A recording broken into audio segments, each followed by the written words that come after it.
Please be advised that this video is for the sole purpose of entertainment. Any views are purely my own, are subjective and may not necessarily be true. I do, however, do extensive research for all of my videos.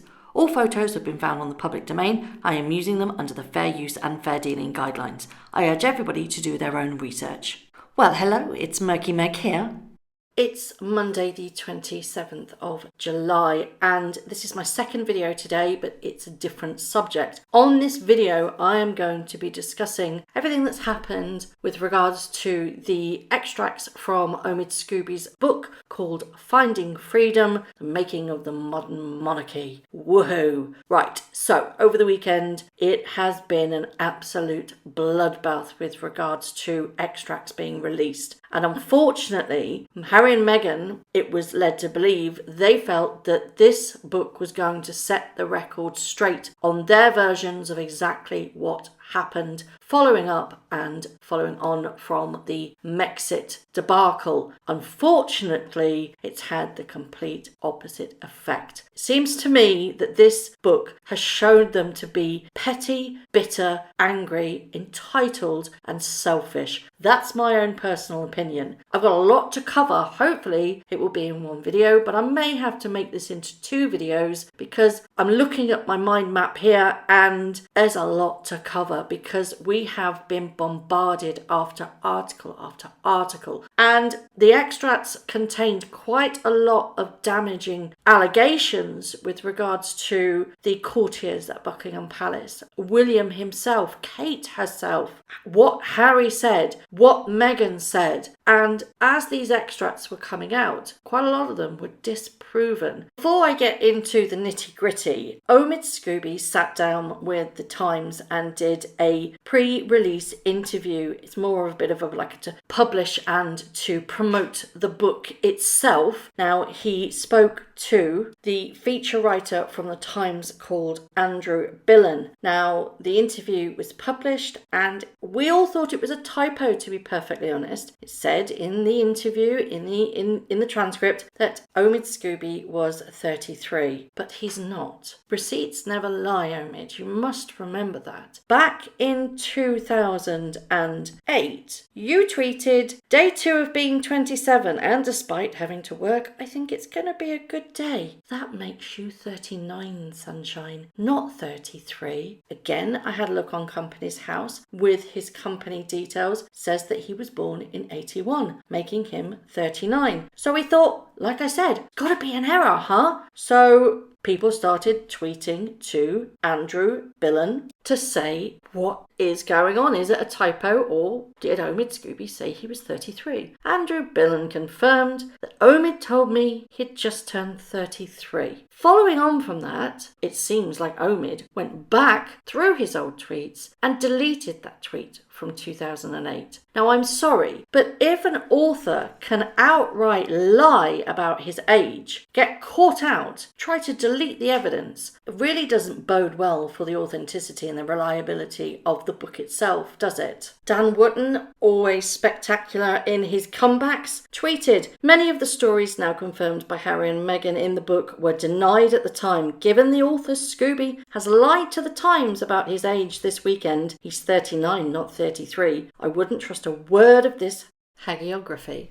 The author and the subjects both tell fibs." Hilarious. Thank you, Dan, that you've just tweeted to all of your massive followers exactly how we all feel. We're in complete dismay that somebody could lie about their age, that all the evidence is out there. You only have to look a little bit and it's there. One look at Company's House shows he was born in 81, which makes him 39. You can't lie to Company's House. It's an official document. A lot of people are now saying that this book holds an awful lot of very personal tidbits. And while Scooby has gone on the record and said that Harry and Meghan were not involved, they didn't give an interview for the book, they've denied any involvement, but they have failed to address whether or not they gave permission to all their friends to talk. Apparently, Omid and Duran has spoken to over 100 people in and out of the palace, some of Harry and Meghan's friends who have all corroborated on on this book. I've spoken to a couple of people in the know that have been following, and it is their job to report on Harry and Meghan. And the general consensus is that they may not have been directly involved in this book, but that doesn't mean they didn't have involvement. Did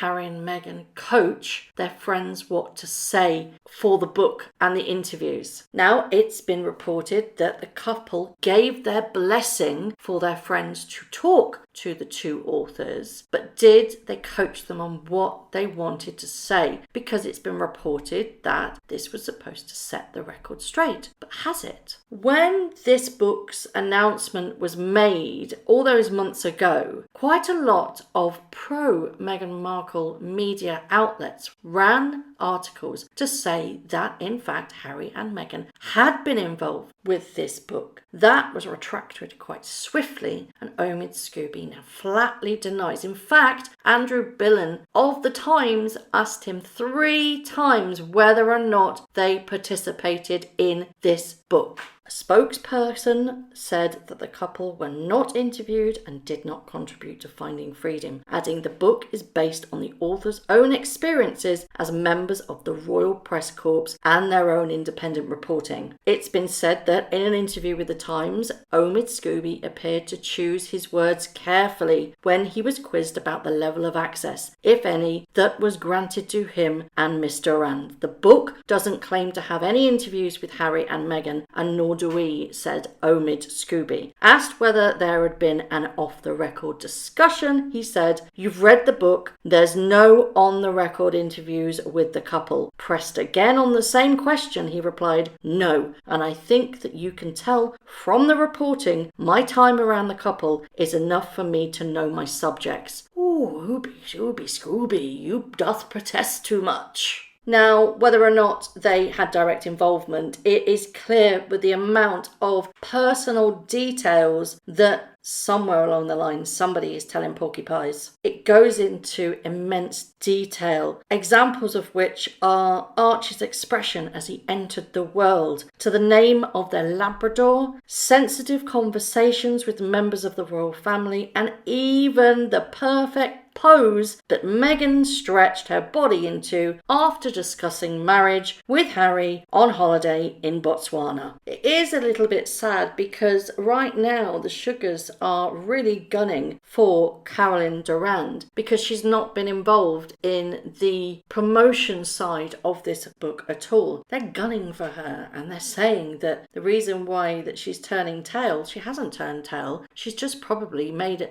a decision with Omid Scooby that because he is a bit more of a public face, that he's the best one to publicise this book, but they're gunning for her and saying that she's racist now. And I just think that is disgusting. Are they turning tail because this is looking like that the book might turn the tables, and rather than set this record straight, it's a complete bloodbath for them? Are they running scared and trying to fire at everybody and anybody? And most importantly, now that the extracts have come out, I mean, more details will come out when the book comes out in August, but it really does not paint Harry and Meghan in a very good light. So will Omid Scooby be Markled himself? I'm just going to leave this here that Vanity Fair, now removed, it said, unlike most books about the royal family, the pair were reportedly able to interview Meghan and Harry for Finding Freedom, and that could influence the way they tell their story. I'd like to know, I really would, all this, they've got no involvement, they've not got involvement.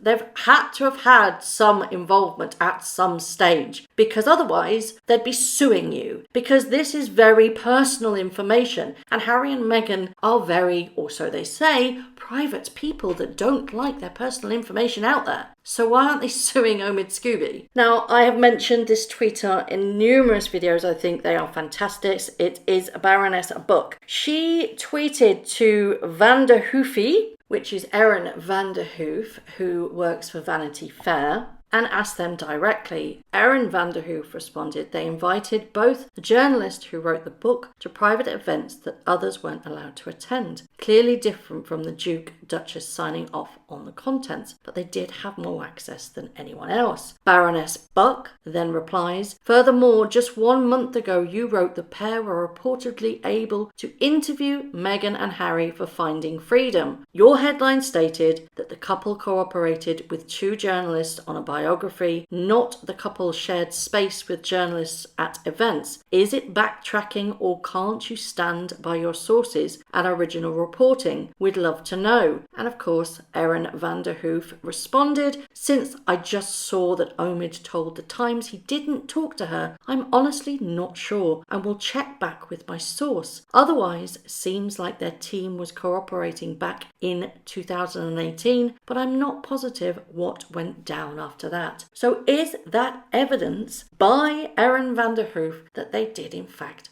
have something to do with Finding Freedom, but decided to say, "No, we didn't. Let's not tell anybody. We'll talk to you, Omid, but you must tell us that we didn't have anything to do with this because we're not supposed to talk about it." Of course, that's all allegedly. So that's my first video of what happened over the weekend with Finding Freedom. I've only covered one part of my mind map, so I've got all the other parts to cover, so I'm sure some more videos will be coming up. Stand by, I'm going to be busy. I'd love to know your thoughts on this whole debacle. Why did Omid lie? Why has he deleted his tweet? What's so shady about everything that's going on? Did they have involvement in this biography, or as I like to call it, hagiography? Because it's not a biography, is it? How did they obtain so much personal information? And I will discuss on even more personal information being released within these extracts in my upcoming videos. This is only just a slight snippet of it. I hope you stay tuned for the next one, but as always, I would love to know your thoughts.